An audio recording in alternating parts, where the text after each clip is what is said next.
কেউ পছন্দের খাবার যদি তৈরি করে তার সামনে দেওয়া যায় তাহলে তার থেকে তৃপ্তি আর অন্য কিছুতে হয়। হ্যালো এভরিওয়ান, সবার কি অবস্থা? সবাই কেমন আছেন? আমিও অন্য দিনের মতন আজকে আবার একটি খাবারের রেসিপি নিয়ে আপনাদের সামনে হাজির হলাম। আশা করি আপনারা ভিডিওটি না টেনে সম্পূর্ণটাই দেখার চেষ্টা করবেন। আর আজকের রেসিপিটা আমি একটু ভিন্ন মতনই তৈরি করেছি। আমার হাজবেন্ড বলেছিল যে আজকে এই রেসিপিটা এভাবে তৈরি করো।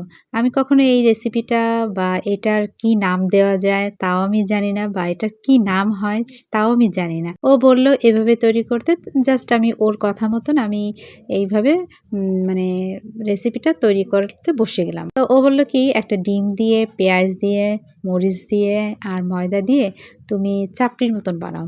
তো বন্ধুরা, এটার কি নাম দেওয়া যায় বা এটার কি আদৌ কি কোনো নাম আছে? আপনারা আমাকে একটু কমেন্টস করে জানাবেন। দেখেন, প্রথমে আমি সেই একটা সুন্দর একটি পাত্রে পেঁয়াজ কুচি কুচি করে, অনেক জিরি জিরি কুচি কুচি করে সে পেঁয়াজ নিলাম। আর মূলত সেই সময় আমার ঘরে কাঁচা মরিচ ছিল না, তাই কি করব, এখন একটু ঝাল ঝাল তো করতেই হবে। তারপর আর কি করার, সেই ঘরে শুকনা মরিচ ছিল, সেই শুকনা মরিচের গুঁড়া দিয়ে সামান্য একটু হলুদ দিয়েছি। দেখেন কত সুন্দর একটা কালার এসেছে। তারপরে সেটা আমি ফ্রাই প্যানে সুন্দর করে গোলা রুটির মতন করে আমি সুন্দর করে সে চামচ দিয়ে গোল করে আমি বানাচ্ছিলাম। কথা কি, আমি রুটি বানাতে পারি না। দেখেন কিরকম একটা মানে এদিক সেদিক বাংলাদেশের মানচিত্রের মতন হয়ে গেছে। আপনারা হাসবেন না এটা দেখে। তারপরেও চেষ্টা করার পরও দেখেন এইটারও সাইজ কেমন হয়েছে। পরেরটা অবশ্য সুন্দর একটা গোল শেপ এসেছিল, আমার দেখে খুব ভালো লেগেছে। আমার হাজবেন্ড এসে যখন দেখলো যে আমি এটা কিভাবে তৈরি করেছি, সে বলেছে ভালো হয়েছে, স্বাদ হয়েছে প্রথমটা খেয়ে, কিন্তু বলল যে কিরকম একটা সাইজ বানাইছে। দেখেন এই সাইজটা আবার কত সুন্দর, একেবারে পুরো গোল হয়েছে। তো আমি একদিনকার রুটি বানিয়ে আপনাদের সামনে সেটাও শেয়ার করব।